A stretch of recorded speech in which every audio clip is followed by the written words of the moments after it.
use a 3D printed organs or the parts which are developed in-house. And we also use plastic models to further reinforce anatomical concepts.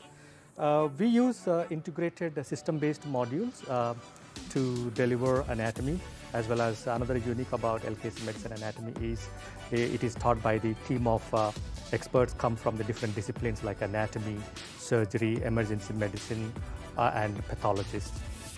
Would you like to interact with one of these specimens? Good that you put on gloves. Okay, so would you like to interact with any of these models? So this is a real human heart, and we are pioneer in adapting plastinated human specimens in the anatomy education. And what you're seeing there is the cross-section of the heart, and one side you see the external features, and the other side you see the internal features, where you see that you appreciate 4 chambers of the heart, right side, left side, and the wall separating the chambers. Can you also see the valves here? So we use these specimens. We have actually got an extensive collection of the specimens to support each and every part of the human body and the human body region. In addition to these tools, I'm going to show you the innovative technology that we use to deliver anatomy teaching. This is called an Atomos Table. It has got 3D models of the human body. These 3D models are actually reconstructed based on the scanning data of the real person. What you see here is a 3D model of the heart, and this table allows you to perform the virtual dissection. You can actually remove the tissue layers layer by layer, or you can add the superficial and the deeper structures, and then you can actually also remove them to understand the layer by layer anatomy. And you can also make cross-section in any part of the body, in any plane. So you can also make custom cut to better understand the internal anatomy, how the structures are related to each other. You see that this is a cross-section through the thoracic part of the body. You see the heart, and then surrounding the lungs, and then you can scroll through the cross-section to better understand their position, and then the structural changes and organization. And this cross-sectional anatomy would be very helpful when you're actually interpreting your CT scan, patient CT scans or MRI imaging data. Now, I'm going to take you to the Anatomy Resource Center, which is unique to Lkc Medicine. This is Anatomy Resource Center. As you see, we have got an excellent collection of extensive collection of the potted specimens covering various pathological conditions and various body systems. As you see here, these are the potted specimens related to the cardiorespiratory system. And what we did is, in fact, these specimens are all donated by the Imperial College London, and we digitized these specimens and created a content and assigned a QR code for each specimen. So if you like to explore more about a particular specimen, you can scan. Upon scanning, you would get the high resolution images pertaining to this image, and you would also find the description about its pathology and annotations for the potted specimens. So you will get all the information that is pertinent to this specimens. We provide these QR codes as a part of their learning materials so that students can have access to these potted specimens outside of the classroom, and they could use them for their study and therefore revision for the examination purpose. And thank you very much for visiting our Anatomy Center. I hope to see you in Lkc Medicine soon. All right, let's head to the next station. Studying medicine is so much more than knowing what's in the textbook. Being a good doctor comprises having the soft skills to be able to effectively communicate with your patients, and this is where our communication suite comes in. Here is where we practice our physical exam and history taking with simulated patients. Let me now introduce you to Dr. Tanya, our Assistant Dean for Clinical Communications. Hello, hi, really nice to meet you. Welcome to the Communication Suite. So yes, this is where we practice communication and physical examination. You can see we've got lots of rooms here. We've actually got 21 rooms, so many students can practice at the same time. Maybe you'd like to come and take a seat inside one of the rooms.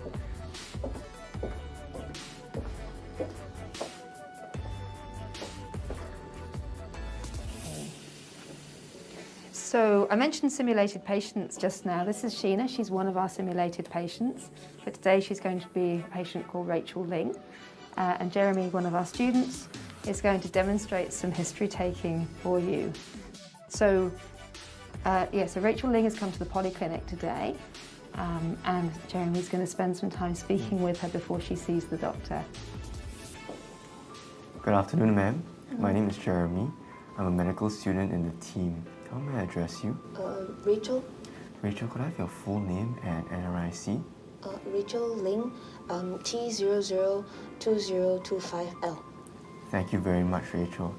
Rachel, today I'm here to talk to you about the reason you came in and about your medical history. Okay. Anything you tell me remains confidential. Would that be okay with you? Yeah, okay. Before we begin, Rachel, are you comfortable to proceed? Yeah. Okay, Rachel, why don't you tell me what happened? I've been having some problems when I pee. Okay, tell me more. Well, it's been going on for a few days, and it hurts when I have to pee. And today when I went to the toilet, I noticed that my urine was a bit pink. So I thought that I should come see a doctor. I think it's great that you came in. I'm really sorry to hear all that. Anything else you noticed? When I do need to go, I feel the urge to go quite often, but when I actually do, there's only a little bit that comes out. Okay, Rachel, I'm going to ask you. Should we pause there? Okay, lovely. So, as you can see, we practice in these rooms, but the other really important part of a session is the ability to get feedback on what was done well and what could be improved. And the feedback comes from the simulated patient, from other students in your group, and also from the facilitator, the clinician who is running the session. So should we ask Sheena to give Jeremy some feedback? Okay. Hi, Jeremy. I thought you did very well. Your overall demeanor was very calm and professional, and that put me at ease. And you assured me very early on about confidentiality, which also made me feel more comfortable sharing my story with you, because I'm not that comfortable sharing initially, because it's a rather awkward situation. So because you put me at ease, it made it easier for me to share. So good job. Thank you very much, Zina. No problem. Okay, lovely. So you get verbal feedback from the simulated patient and from students and from facilitators, and also we give you feedback in written form as well through an iPad app. So that means that you get a feedback form that you get to keep as well. So that's another way to get feedback. The other thing you may have noticed in here is you can see that there's a TV screen on the wall. Now I'm sure you can imagine that if you were doing a role play like this and your teammates were watching you, it might feel a little bit nerve-wracking. So usually what we do is actually have the role play happen in the room next door, and then you just feel like it's just you and the patient, and that's not quite as nerve-wracking, and everyone else is watching on the TV screen from in here. Okay, so what I'm wondering is maybe would you like to take a seat here and ask our patient a couple of questions, yeah? Maybe you can ask her something along the lines of, how is this affecting your life on a day-to-day basis, something like that. Okay, so Jeremy, do you want to let her take the seat here?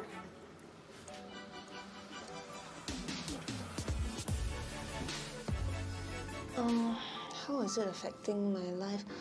Well, right now I'm in uni, and because I just started, the coursework feels a little bit overwhelming, and it's all very stressful. Okay, lovely, well done. Okay, so let's see if Sheena has any feedback for you about that. Okay, would you like to give her some feedback? Hi. So I really like that you asked about how the condition is affecting my life, because it made me feel like I'm not just this illness or whatever I'm going through, I'm a person, and that you care about me as well. So that really helped to build a lot of rapport over there, so good job. Okay, well done. So thank you so much for coming in and visiting the Communication Suite today. I really hope to see you here in the future in person. So I'll hand you back to Karen now. Thank you, Dr. Tanya, for the informative tour on our Communication Suite.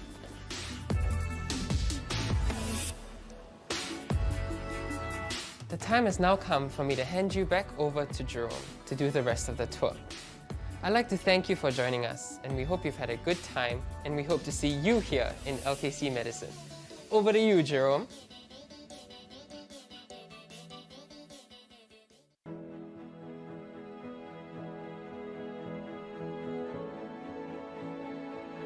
I have always wondered, what makes a good doctor? I was asked that question before entering medical school. I ask that of myself now. Knowledge, compassion, empathy, I suppose these are the prerequisites. What more do I need? I want to be like the doctors I would entrust my family to. The kind of doctors you and I would like to have caring for us. This mission statement by the Lee Kong Chian School of Medicine was what drove me to join the school. Here, we learn, we explore, and we learn some more. We learn by trying, and thus learn to be humble. We look to role models for guidance, and we look to each other for improvement. We are taught the science of medicine and shown the art of medical practice. At the end of the day, I may not have all the answers. I'm thankful though for the one LKC Medicine community, faculty, staff, students, for pointing me in the right direction. Here at LKC Medicine, we are a team.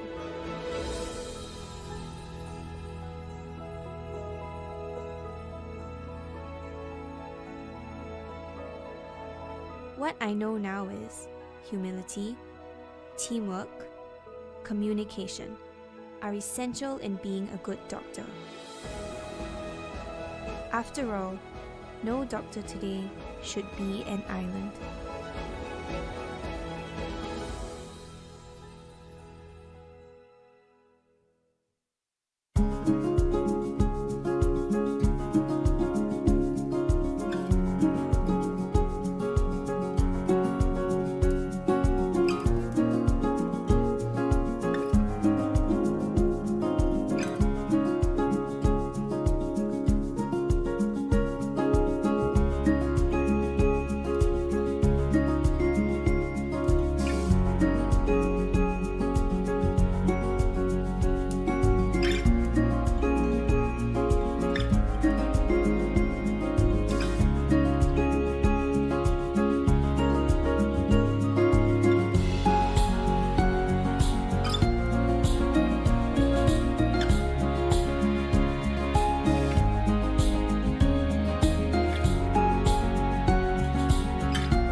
Good morning, and thank you for joining us for the LKC Medicine live talk. I'm Dr. Lucy Rosby, the Assistant Dean for Years 1 and 2, and joining me today are two medical students, Tricia and Ernest. Before we begin, I would like to share with you a message from our Vice Dean Education, Professor Jennifer Cleland. Hello, my name is Professor Jennifer Cleland. I'm the Vice Dean of Education at Lee Kong Chian School of Medicine, LKC Medicine. LKC Medicine is a joint venture between Nanyang Technological University, Singapore and Imperial College London. We're Singapore's youngest medical school, turning 10 last year, and to date we've graduated 4 cohorts of students. We have a world-class Mbbs which leverages on the best of Imperial College London's Medicine and Science, NTU's Engineering, Biomedical Science, Humanities and Technology, and National Healthcare Group, NHG's Patient-Centred Care and Excellent Clinical Teaching. Our students learn from various student-focused teaching and learning processes. Team-based learning is our core pedagogy. We use simulation, we have research opportunities embedded in the degree programme, and the Mbbs finishes with the Student Assistantship programme, preparing our graduates very effectively for working as junior doctors. Our programme is quality assured by various national and international organisations, and it's heavily anchored in research, science and medical education best practice and evidence. Students benefit from a dual campus with very modern facilities. We have a building, the Experimental Medicine building on NTU main campus, and our second building, the Clinical Sciences buildings in Novena in the heart of Singapore. In the NTU campus in ENB, you're in the middle of a very vibrant campus with many thousands of students, working with other students and fully engaging in a campus life. When in Novena at the CSB, you're in the heart of Singapore and you're right next door to NHG's main teaching hospital, Tan Tock Seng Hospital. We have a dedicated staff who are fully engaged with student education and well-being. And more broadly, there's a very vibrant student community with many exciting opportunities to develop your skills and knowledge and experiences and to work with others and get to know friends for life. Our programme focuses on developing the healthcare leaders of tomorrow with the core values of compassion, humility, integrity, professionalism, and an ability to self-direct their own learning throughout their career as a doctor. I very much look forward to welcoming you to LKC Medicine. Thank you.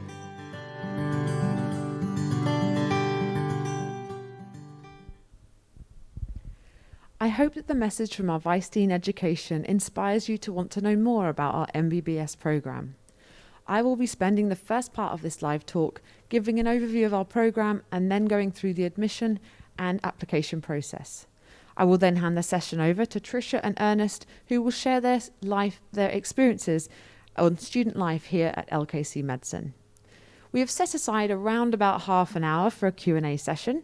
You can submit your questions via Slido and key in our event code #LKCMedicine OH2022 or through our Instagram account. We will try to answer all the commonly asked questions during the Q&A. We'll do our very best.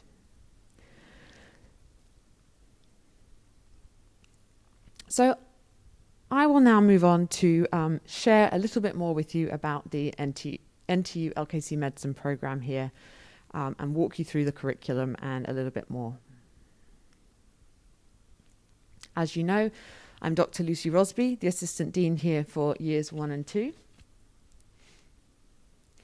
And LKC Medicine has its own story now. It's been here for over 10 years, although it is still Singapore's youngest medical school. We signed, or NTU signed, its collaboration agreement with Imperial College London in 2010, and we welcomed our first cohort of students in 2013. They graduated in 2018, and since then we've had multiple batches of students graduate and are now working in our healthcare system in Singapore. At LKC Medicine, we deliver a first-class curriculum. The MBBS is jointly awarded by Imperial and NTU.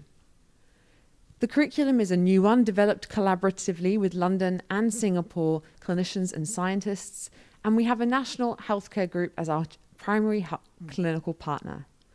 Strong foundation in basic sciences is really important to us to prepare students as they move through their clinical postings later on, and we also pride ourselves in giving students early patient contact. So on this slide, you can see an overview of our 5-year MBBS curriculum. You'll note that there is a center part that says team-based learning, and what this emphasizes is that how we deliver our teaching is via team-based learning throughout the program. The first 2 years cover integrated science in a medical context and are delivered in practicals, communication and clinical skills training. And then years 3, 4 and 5, students are allowed to go out into their clinical postings to see patients and learn more about medicine and practice. So let me take you through each year of the program in a little bit more detail. So years 1 and 2, as I mentioned, is integrated science in a medical context. You'll see that we run through our years 1 and 2 program with a series of modules. These modules are all systems-based or body systems-based, with the exception of the very first one, which we call Foundations of Medicine. The idea behind this is to bring all students up to speed and a level playing field regardless of whether you've done physics, bio, or have had a more general IB background. We also offer students opportunities to enter the clinical settings in a polyclinic and the hospital in year 1. In year 3, we move into core clinical medicine in practice. So students work through medical and surgical rotations, as well as short postings, covering some key areas such as infectious diseases and anesthesiology. While students are put in lots of hospitals for these postings, we like to bring everyone back to centre for campus teaching weeks where they can continue to learn as a large group. And students are allocated core tutors throughout those clinical postings for support with their academic achievement, and also utilise what we call our iFolio. In Year 4, students are introduced to medicine through all stages of life and in diverse settings. So we get more into the nitty-gritty of more speciality medicine. But what's really exciting about Year 4 is that students begin it with a research opportunity, 6 weeks of research in the form of a scholarly project in all different domains. They then move on to do their clinical postings in things like paediatrics, psychiatry, obs and gynae, emergency medicine, family medicine, palliative care, and so on. Year 5 is really the core year for preparing for practice as a doctor. By this stage, you are getting yourselves ready to become PGY1s and to be practicing in a postgraduate setting. We begin with the overseas elective, where students are given 6 weeks to go overseas and see healthcare settings in other countries. Of course, COVID has impacted this in recent years, but we hope that moving forwards that will become less of a problem. And there's also the opportunity for students to undertake selectives in perhaps specialties and areas of medicine that the core parts of the MBBS don't allow for. We then do some safe prescribing modules, and students are then put into different settings to cover medicine and surgery, what we call integrated care, to consolidate the MBBS experiences they've had to date and prepare them for their final exams. These exams happen in January of final year, and provided students pass their exam, they then move on to our very unique student assistantship program, where our students are in the hospitals with the PGY1s, acting as PGY1s and getting ready to practice as a doctor. So moving on to more general things around the school, our pedagogy. We really do place a great emphasis on digital learning, and our core pedagogy, as I mentioned earlier, is team-based learning, and that will be covered a little bit more later. We also place great emphasis on clinical and communication skills done in a practical setting, as well as anatomy, which is done in the lab, as well as in TBL, and that will be explored in more detail by the students later. We have early patient contact in the form of hospital and polyclinic weeks, and we also bring to life the physiology that you learn in your basic sciences in TBL via science practicals, data analysis, and opportunities for research, such as the scholarly project. I mentioned earlier that our core clinical partner was NHG, but we have clinical partners across the entirety of Singapore, and here you can see there are 15 healthcare institutions who are engaged with giving our students clinical experiences. We have an annual clinical quality assurance process as well to ensure that whichever institution a student ends up at for all the different specialties, they get excellent clinical education and exposure to patients. So as I mentioned, we engage all healthcare clusters for clinical postings, and there's a lovely map here of Singapore where we can see how this is distributed. So right in the middle is where our NHG sits. It is also where our clinical sciences building is, where we're actually sitting today on our Novena campus. As you'll remember from Prof. Cullen's presentation, she mentioned we have a dual campus, so one of our campuses is here. In the west, the National University Health System is one of our healthcare clusters, and we also situate our Yunnan Garden campus and our experimental medicine building over there as well. And then in the east, we have Sing Health. Beyond the curriculum, beyond the education, there are so many student opportunities, and just a number of them are listed here. Some of these involve engagement with Imperial College London, which is really important. In Year 2, there's the opportunity for some students to undertake what we call an immersion week at Imperial and learn what it feels like to be an Imperial student. In Year 4, there are scholarly projects, and these can be undertaken either locally or with overseas supervisors. And in Year 5, there is the opportunity to undertake an elective at Imperial as well for a few students. But that's not the only place for the electives.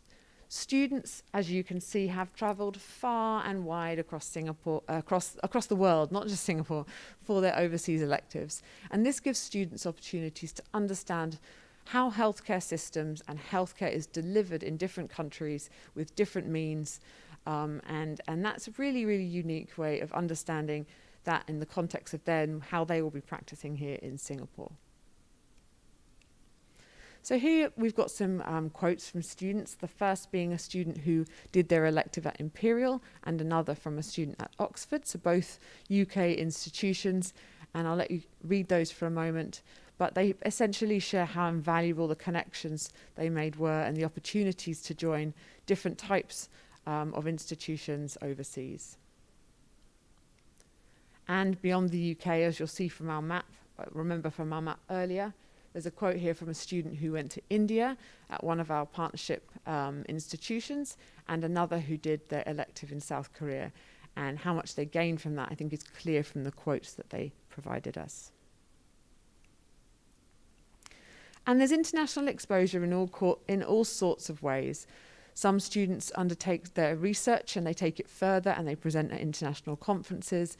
Other students do community engagement, and I will leave the community engagement to our students to talk to you about in a short while.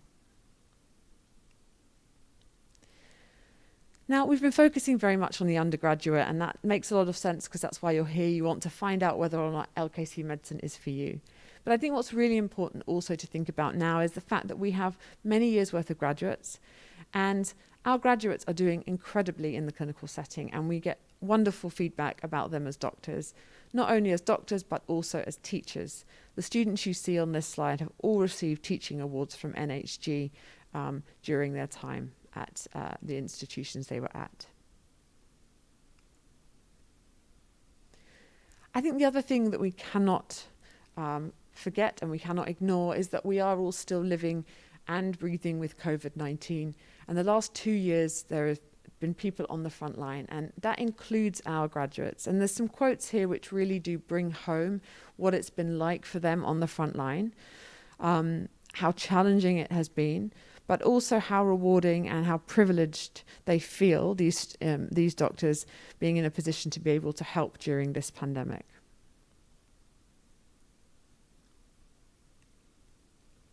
So what about admission to the school then? There's a number of hurdles that people have to overcome to get into the school in the first place. So listed on this slide, you'll see the admissions criteria. Obviously, you'll have to fulfill certain academic qualifications and then undertake our biomedical admissions test, the Bmat. You're also required to submit a personal statement and referee reports. It's worth noting that one of these referee reports must be from your civics or form teacher. And then if you qualify, you will then be invited for a multiple mini interview, and we may then later on in the process need to ask about criminal record and health declarations. So this is the application and admissions process laid out in a very nice stepwise manner. We are now in the October to mid-March phase in the online admissions application. The Bmat occurred in November. And the selection interviews will happen in April of this year. Offers made in early June, and then health screening and matriculation June and July. So obviously the Bmat for this coming admission cycle has happened, but for next year you can see, or for next academic year you can see the dates. September 2022 for registration, and then taking the test, getting your results is in the November of 2022. It's worth noting that a Bmac can only be taken once in a single admission cycle, and the Bmat results taken in the 12-month period prior to the admission to LKC Medicine will be considered in the selection process. So here are the indicative scores of the Bmat for academic year 2021-22, but it's worth noting that this changes year on year based upon the results of that particular application cohort. And there are also aptitude-based admissions that we take into account. So some students and applicants have exceptional talents or achievements beyond schools, co-curricular activities, for example, winning international competitions, whether that be in academia, whether that be in sport and so on, representation of Singapore overseas. And these will be considered under the standard admissions route for shortlisting and invitation to interview. If you meet the cutoff scores, your ABA application will be disregarded. So the MMIs, essentially they encompass problem solving, communication skills, personal motivation, integrity, organizational skills, leadership skills, and teamwork skills. It all sounds a lot when I list it like that, but in reality, these are all things I'm sure that you are learning and moving towards during your school years, your JC, your poly years, and are all things that you are becoming familiar with in preparation for applying for medical school. So this here just lays out the tuition fees for the upcoming academic year. I won't read them off, you can see them there, and we have got them in our documentation elsewhere for you to refer to later. But it's worth noting that there are opportunities for financial aid as needed, scholarships, bursaries, and tuition fee loans. So here the various scholarships are listed, and outstanding candidates are encouraged to apply for the following scholarships during the admission period, and they are awarded based on competition amongst the shortlisted candidates. And again, here are some of the bursaries available for those students with financial need. I won't obviously read everything off, you can see that there, and also in our school booklets which are available online. And the tuition fee loans as well, they're listed.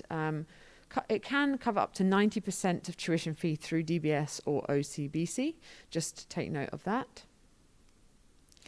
And here are all of our LKC Medicine brochures, which you can access via that QR code, so do give it a scan. Within those brochures, there is additional detail on all the things I've just talked about, the program, the Bmat, the financial aid, and various other things that LKC Medicine offers.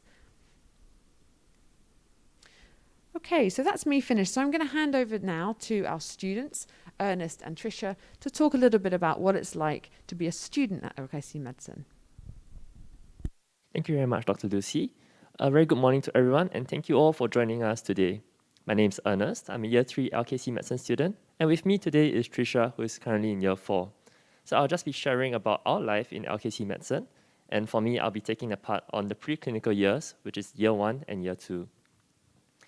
So a big emphasis of the LKC Medicine curriculum is the early patient contact. And for that would be the hospital week and the polyclinic week within the first half of the year of Year 1. So as name implies, for 1 week each, we'll be posted to a healthcare institution where we'll be shadowing doctors, the different healthcare professionals, as well as looking through a patient's glass, through their journey through a hospital or the polyclinic. And for me personally, during this experience, I got to witness to see how the healthcare professionals and the doctors worked together to optimize the care for the patients. For example, when I was posted to Cutoff Hospital, I actually followed a medical social worker who spoke to a family about the patient's end-of-life care. And this was really handled very professionally and delicately by both the medical social worker and the doctor. Another part of the preclinical year, early patient contact, would be that of the foundations of clinical practice, which encompasses 3 parts: the history taking, physical examination, and the practical skills. For the history taking, we learn how to appropriately empathize with a patient and care and show concern for them, as well as asking the right questions in order to find out what the diagnosis is for the patient. And this is really helpful because currently now in the hospitals, I'm better able to form better rapport with the patient and be able to understand more from their stories. As for the physical examination, we learn how to pick up signs using things such as our stethoscopes to listen to a patient's heart, to find out if there's any valve defects or any murmurs. And for the practical skills, we learn how to close small wounds using sutures and how to draw blood from mannequin arms. And the next part of preclinical year education is the learning. And as mentioned, we utilize the TBL method. Personally, I really like the TBL discussion because it encourages for healthy discussion among your teammates. So personally, when I find I feel like an answer is better than the other, I'll try to convince my teammates using the research that I found online, as well as knowledge that I've learned using all the lecture notes. And this way, regardless of whether I was right or wrong, I learned from this experience, from my friends, as well as the things that I've learned. And this really helps to lock in the information and so that I can use this information in the future. Another benefit of the TBL is the self-directed learning. As Lkc Medicine uses a flipped classroom method, all the lectures are all found online. And so you could take your own time to learn these lectures and watch these videos whenever you are free. And this is especially helpful for me because I'm in track and field, and I had many competitions in the past. And so when it's coming close to the competition seasons, I would plan ahead of time and study more prior to the competition so that during those weeks, I do not have to stress myself out so much. And lastly, with the lesson structured according to the systems, it was easy to draw connections between what was normal with the body, and hence when we learned about what was abnormal about the body, I could link those easily. As well as learning all this content, we also learned about anatomy based on the systems that we're learning at that point in time. So we learned the anatomy via things like plastinated specimens that are specific to the organ that we're learning about. And so I could see the organ out of the body, as well as within the body using like the 3D plastic model or the Atomos Table, where I could visualize the organ in relation to everything else in there. This was extremely helpful when we're learning about systems such as the abdomen, where there are so many organs and so many structures around, and you just have to be able to visualize everything and learn it that way. And together with the anatomy sessions, we also learn about the histologies, learn how to read histology slides. And to tie all this together, we also have practical skill sessions where we learn, where we have different methods to visualize and learn different systems. So for example, when I was learning about the liver and the gallbladder, we had a practical session where we used ultrasound machines to visualize the gallbladder before a patient eats a fatty meal and after. So after a patient eats the ice cream, you can see the gallbladder decreasing in size as it's contracting and releasing the bowel. And this was really interesting and really helped to tie in all the knowledge together. And so now for the clinical years, I'll be passing on the time to Trisha, who will be sharing more about it. Thanks so much, Ernest. And I think that at this point in time, it was a very good summary also of what I went through in my preclinical years. So hi everyone, I'm Trisha. I'm a year 4 student, as Ernest mentioned. And I'll really just be bringing you guys through what I've experienced in my 2 years so far in my clinical years. So as mentioned, LKC structures things slightly differently, where we have our core clinical postings in terms of general surgery and medicine in year 3 essentially.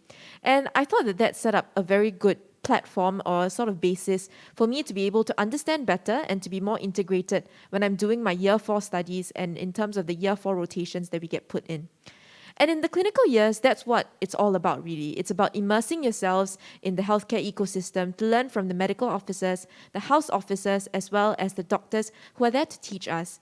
And I think that really helped give me a very structured way of learning from moving from year 3 to year 4. So this is slightly different from perhaps in other medical schools in terms of how they structure their rotations.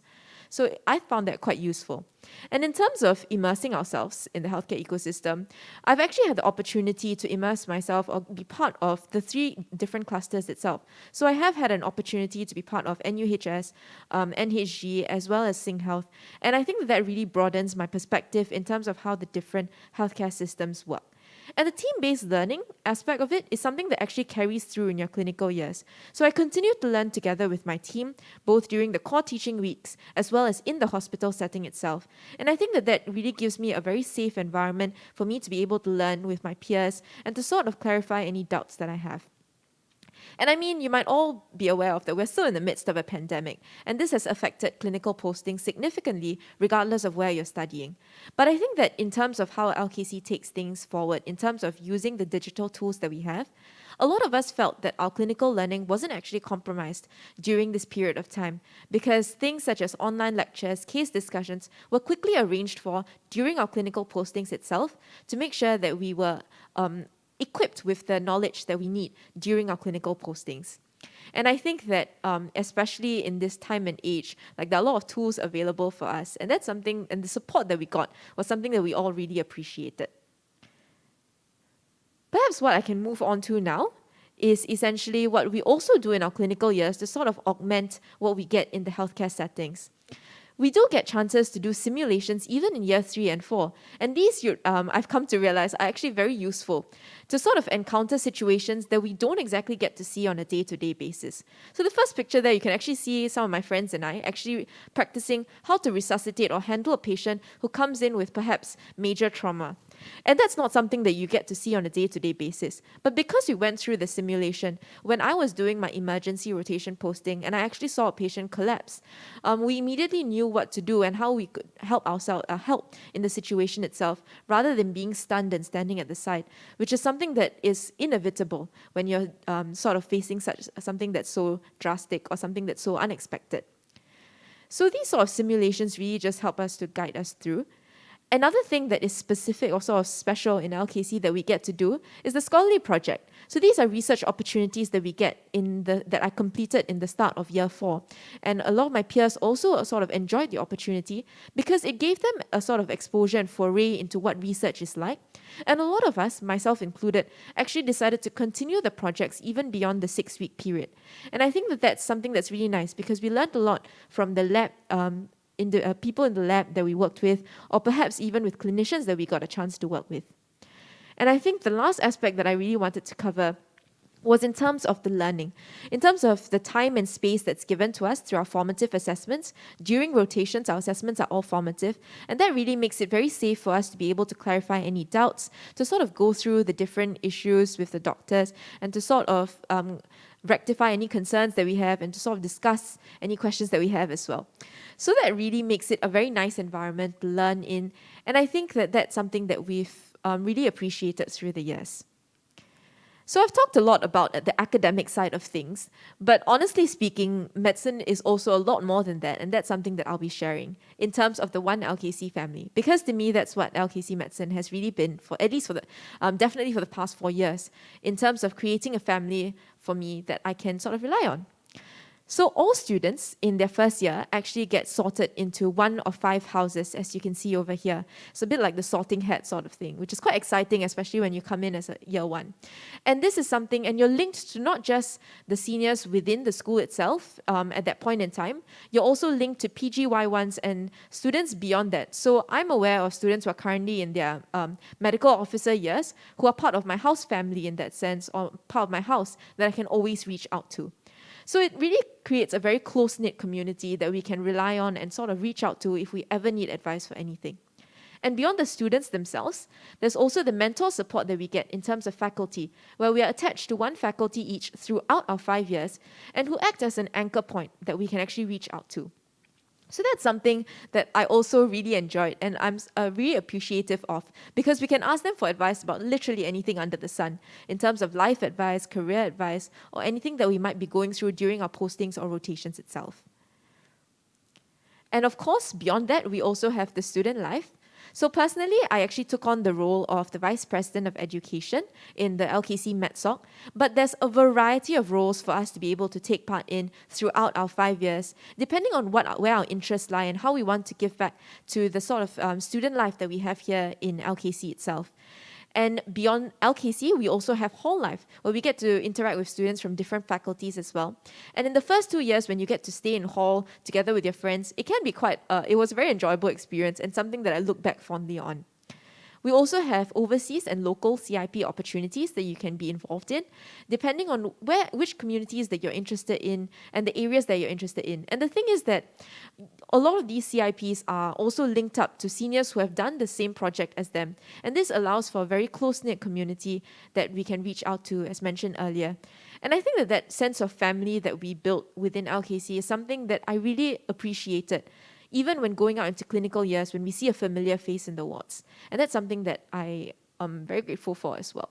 But I think that actually brings me to the end of what I have to share. So perhaps I could pass the time back to Dr. Lucy. Thank you, Ernest and Trisha, for sharing such a wonderful insight into life at LKC Medicine as a student. And I really do want to echo that even from the faculty perspective and working here, it does feel like one big family. And I think that really came through. So thank you so much, both of you. So let's begin the highly anticipated Q&A session.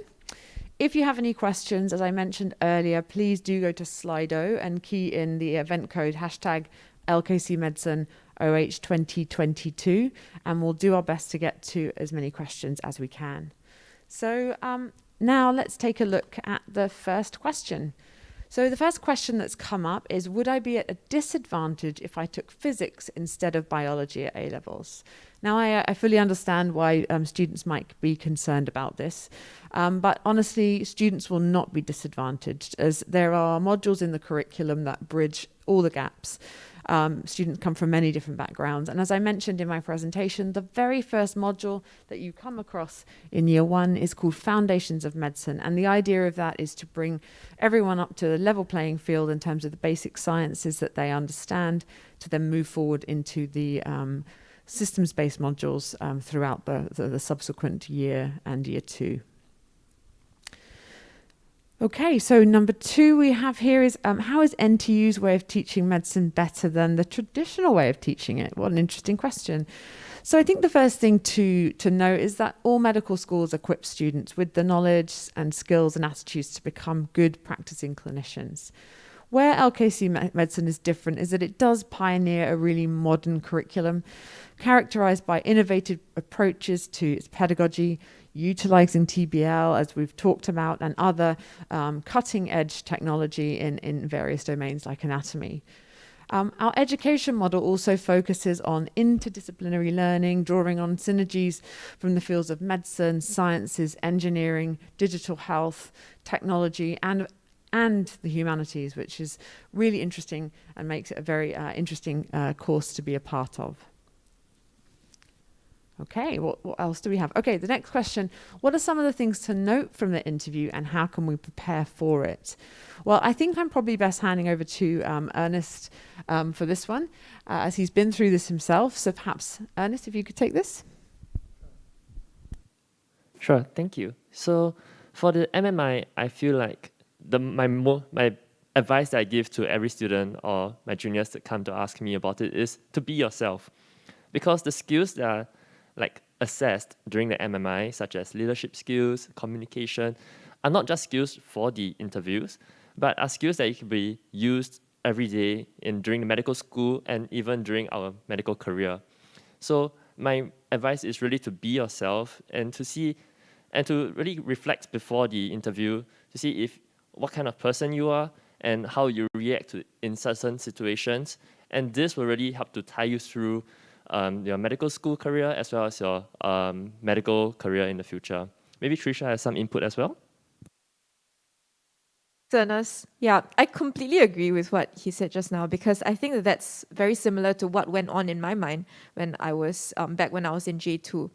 I think the question is really more for yourself. I think in terms of preparation, it's really about understanding why you're submitting that application in the first place and what it is that is driving you right now, that's motivating you to sort of sit there in front of whoever you are with in the MMI itself. And that's really all the prep you need, because at the end of the day, it's about an assessment of really understanding what you have entered medicine for, and that reasoning would stand you through not just through the MMI, but it would stand you through all 5 years of medical school and even beyond that, especially when the going gets tough or you're in a tough spot. I think knowing why you entered this in the first place is something that I look back on and as a sort of assurance as well in several instances. So that's all I have to add. So perhaps I could pass it back to Dr. Lucy. Sure, thank you both of you, and I think they're really important points to note. Being yourself and also not being over-prepared. Over-prepared answers can also mean that we can't get to know you as a candidate for our school. So thank you very much for both of you sharing on that. So next question we have is, what is the life of a medical student like in NTU? So I think I will have to hand back to you, students, if you don't mind, to share a little bit more about that. Sure, maybe I can get the ball rolling. I think the benefit of being in both a dual campus as well as being in NTU itself is that you do get quite a bit of opportunity and to explore your interests as much as you want to. So really, it's all in your hands, especially with the TBL-based structure where you have a lot of flexibility with how you want to use your time. So personally, I actually signed up for something that was a bit more unconventional. I signed up to be an MC. So I thought that would be quite interesting to see what it's like to be on stage, to be able to orate as I am right now as well. And I've actually learned a lot from my friends in Wee School of Communication and Information, which is a very different sort of perspective to hear from. So I think that really gives you a chance to see outside of the bubble that we have in medicine as well. And at the end of the day, it's up to how you want to spend your time. And I think the way the curriculum is structured in LKC gives you a lot of autonomy over your time. And that's something that I was very appreciative of. And I know a lot of my friends were as well. So maybe I can pass it on to Ernest. Yep, thank you so much. So for me, my medical school career, like so far in NTU, and especially in the preclinical years, I would categorize it more in terms of sports because I really enjoy doing a lot of sports. So I was involved in NTU track and field, as well as many hall sports such as volleyball, track and field, touch rugby. And so it really depends on how much you like to commit your time to all these things. However, I did really enjoy all these times when I spent doing all these sports, as well as making new friends through all these different events and really forming really close bonds with them. So yeah, I would think that life in medical school is the same as life in any university. It's a lot of fun. Very, very much for those. I think that's really important to understand life beyond LKC and being an integrated part of NTU as well. So our next question is, how can we go about applying for financial assistance if needed? So the first thing to say would be to submit a scholarship application in the NTU admissions portal before the admissions closing date. And it's merit and needs based. For bursaries, students may need to complete their application upon acceptance, so that may come later. So I hope that clarifies on that one. Okay, we've got another question come in. Does Lkc Medicine accept international students, and is there a quota on it? We have a small number of international students in the school. And we do continue and intend to continue to offer a small number of international students for admissions if they are amongst the best applications in the cohort. As the school is set up to train doctors for Singapore and Singaporeans, it is important to note, though, that the priority for admission is given to Singaporeans, and that is why the number for international students is smaller.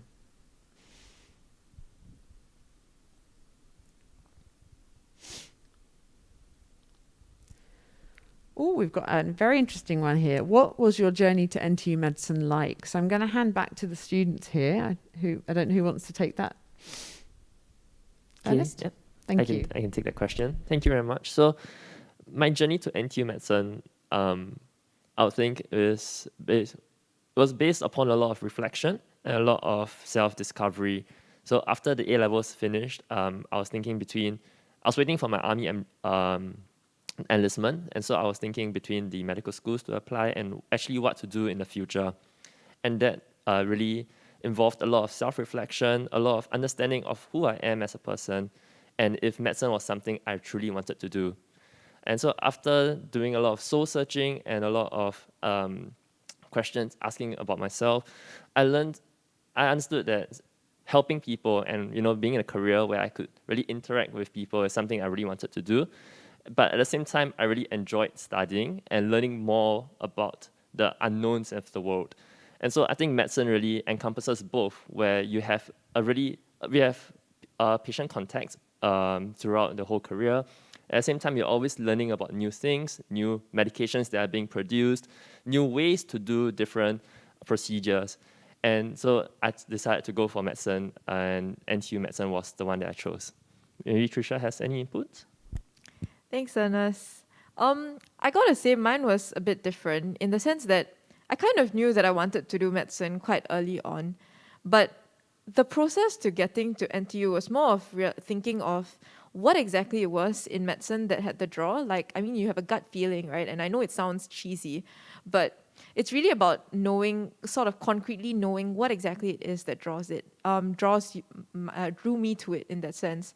And I think it was really about being able to actively participate in giving back to the people around me and to sort of provide comfort and care, because that's one of the key components of what it means to be a doctor, or even in the medical profession in general.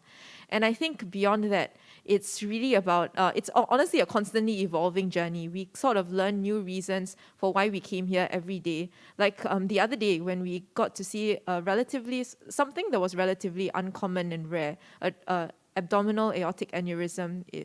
So that was something that I didn't really expect to see. But when you see a patient come in with it and then you feel it for the first time, I think it rekindles your love for the physiology and the academic aspect of it, alongside the idea of caring for a person.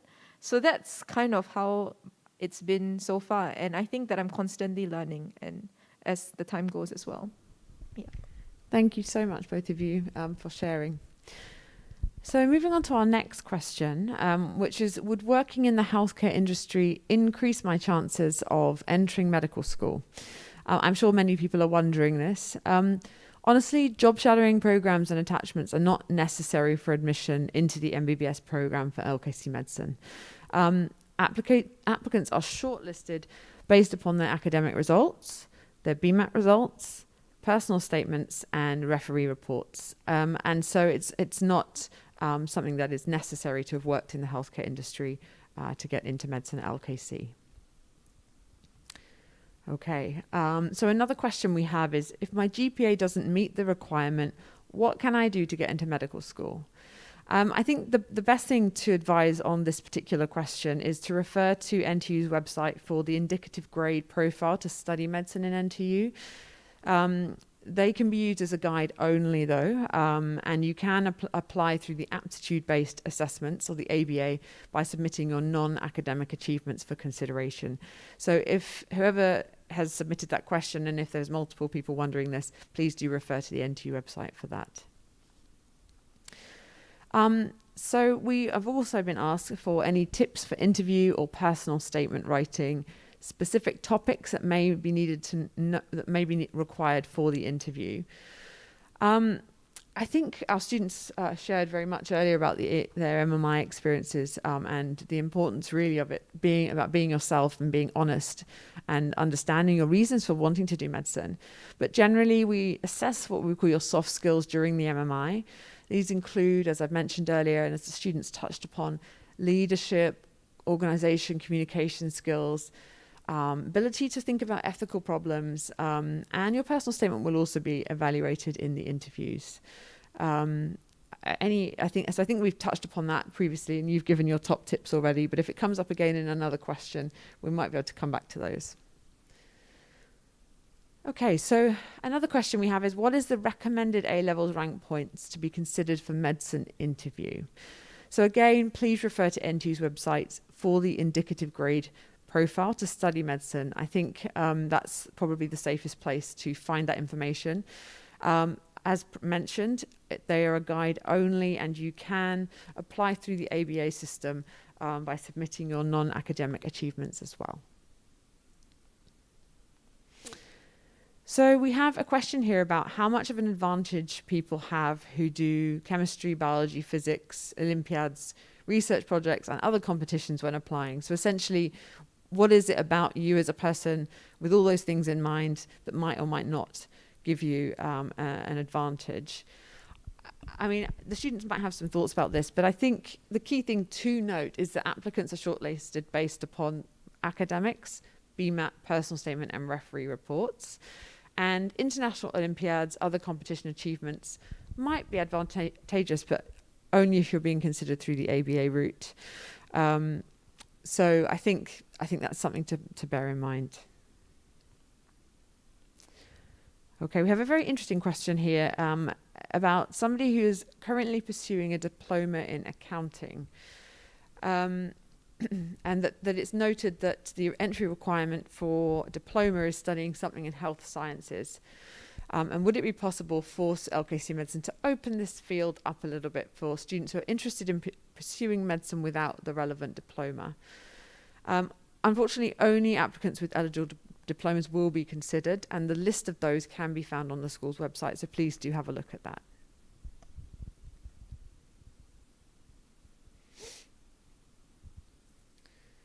So, and there is another question about job shadowing, and obviously COVID-19 has added huge pressure and made those opportunities much less possible.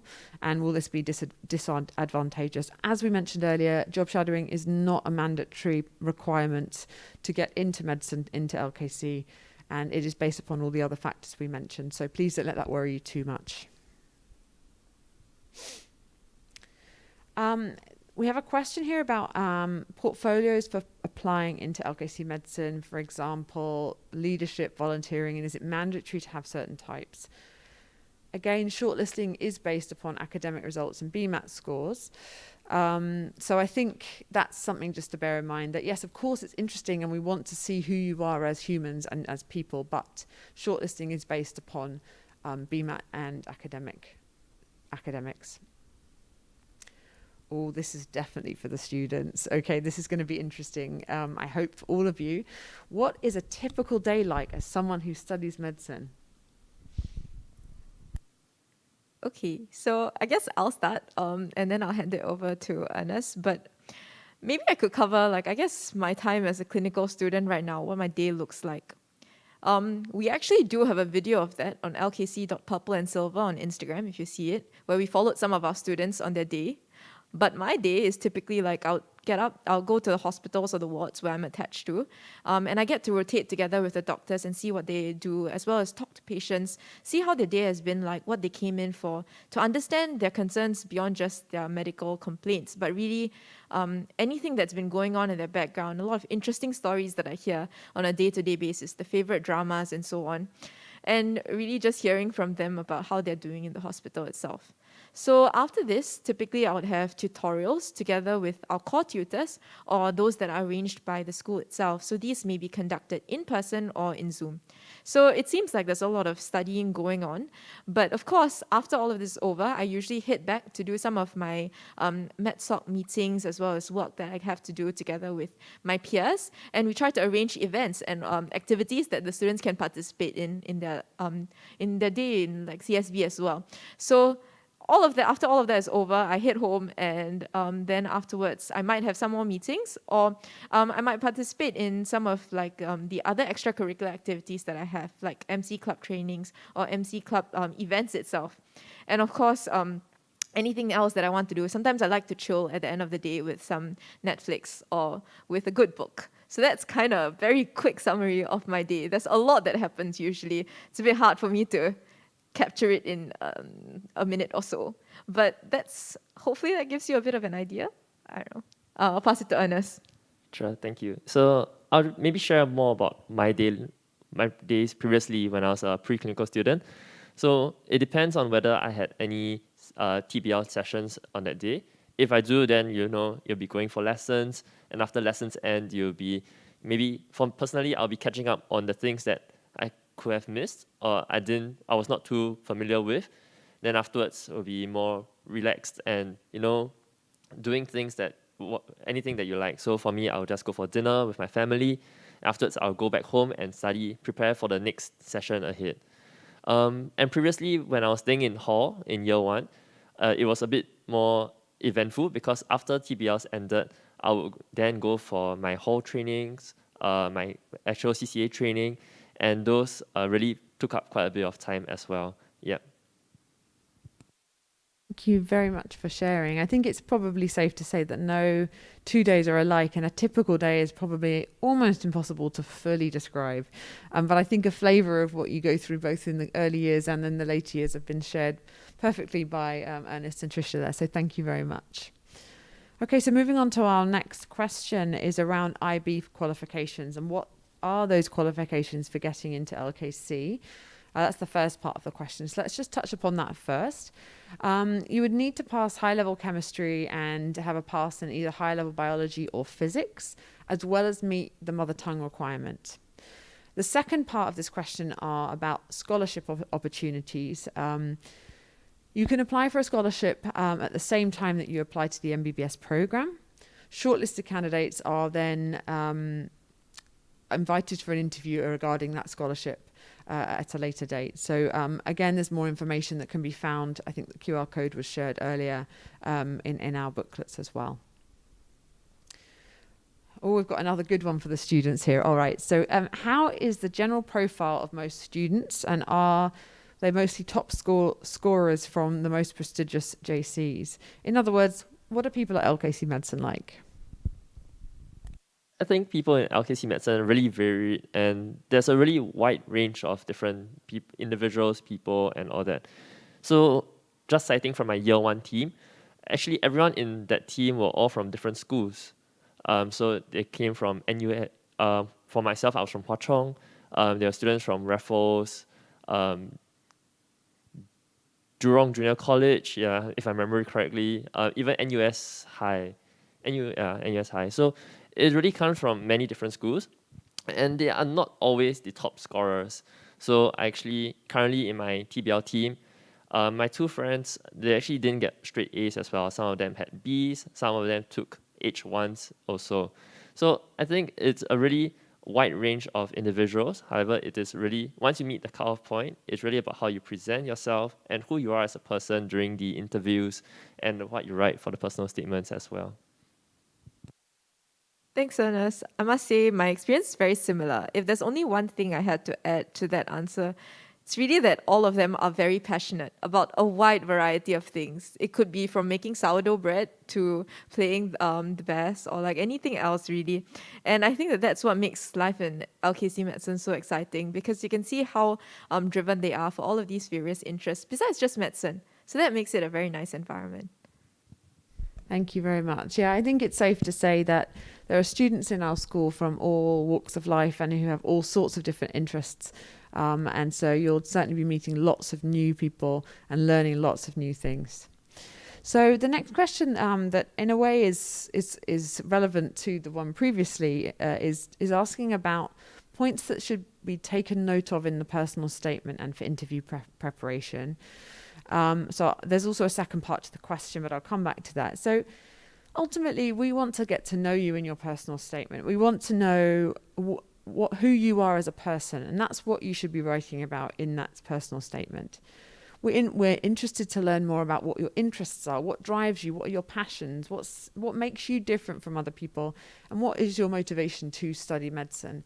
It doesn't have to be a cookie cutter answer. In fact, we don't want it to be. We want to know about you and who you are. The second part of the question is about the cutoff for a Bmat score. Now, as I think I touched upon in the presentation, this score varies from year to year because it depends on the performance of the entire cohort taking the Bmat that year. So you can access and look up the previous year's Bmat cutoff scores from our website just as a bit of a guide, but like I said, it may be different this year to those that you see on the website. So there's a question asking, relevant again to Bmat, whether the cutoff scores for this year's intake have been released and how the Bmat results are considered. The Bmat cutoff scores are determined by the performance of the cohort of the applicants, as I mentioned just now. In shortlisting candidates, we look at the Bmat cutoff scores for each section separately. In other words, to be shortlisted for the MMI, you must meet the Bmat cutoff score for each section of the Bmat. So it's not that they're combined as one score. We look at each section and you have to meet each section to then be shortlisted for interview. And another Bmat related question, which is nice to follow on with, is what is the weightage put on Bmat results in the application? So shortlisting for the MMI is based upon your pre-university qualification results and your Bmat scores. You will then need to meet the cutoff for both your pre-university score and Bmat scores to be shortlisted for the MMI. And then we move on to the MMI and we consider candidates based upon that. Okay, we have a question here about the intake for Lkc Medicine for 2022. The current intake size for this upcoming academic year is 150 students, but we are pending advice from Ministry of Education because this could be fluid. It may increase due to the COVID-19 pandemic, so we have to be flexible around that. And so I can't give you a definitive answer, but at the moment it's 150.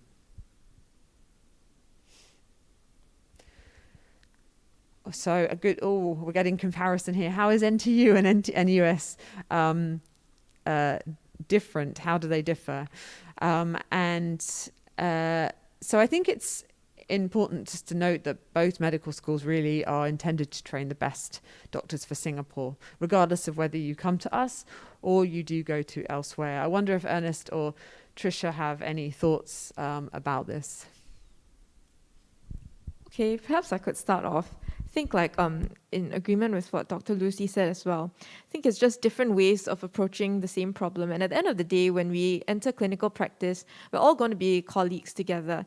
And I think that we have a lot to learn from them as well and vice versa. The only thing I could perhaps add is that there are certain aspects of it that are different. For example, during our clinical years, the critical care medicine rotation is something that is unique to LKC. We only have it here. So I guess that there are minor variations here and there, but it's really about the way in which it's being taught. So if you feel that perhaps a more interactive way of learning, like LKC definitely has that in terms of the TBL way of teaching, as well as even in the clinical years where you are a lot more engaged and hands-on about the way you learn. So I guess that's really how I would classify or sort of compare the two, see what works out for you, and in terms of I guess which environment you feel more comfortable in or that you feel that you would be able to explore yourself best in. I think that's probably what I would look towards. All right, thank you. And I think I'll address the next question as well, which is if students who are accepted into both schools, what made you choose LKC and YLL? So I was fortunate to be accepted into both schools, and I chose to come to NTU, Lkc Medicine. And I think the reasons are everything that we have shared so far, actually. I'll just break it down very simply, which is I split it into curriculum as well as student life. So for curriculum, I really enjoyed the TBL sessions, the discussions and all that, the early patient contact, as well as practically speaking the examinations. So as Tricia mentioned, we have one examination towards the end that is summative. Everything else is formative. And that really helps. That allows me to, not be afraid to ask these questions, clarify any doubts, and not just being always focused, to finish exams and exams. And this really helps with a really holistic learning. As for student life, it's really about the family, the bond that we really build together. So what really drew me first was when I learned about how the seniors actually would come back to teach the juniors regularly after each block. And I thought that, that connection and that family bondedness was really something that I look for as something that I really loved when I was in junior college, even in secondary school, and wanted to have it too when I was in university. So that's why I chose Lkc Medicine over YLL. Thank you so much, Ernest and Tricia, for sharing on those two questions. Well, time flies, and this ends our live talk at the Lkc Medicine Open House. If you've missed the earlier presentations, please do join the next one at 2 p.m. If you have further questions, do visit our virtual booth, and you can also join a live chat. For those who have registered for the TBL demo, I really do hope that the demo session with our TBL facilitators and some of our students will give you a really nice insight into our teaching and learning processes at Lkc Medicine and how that might feel for you if you were to join us. And finally, you'll see there's a QR code on the screen. Please, we would really appreciate if you could scan and share your feedback with us about our virtual open house today. We'd really appreciate that. Thank you so much for listening, for all the interesting questions, and we really do hope to see you at Lkc Medicine.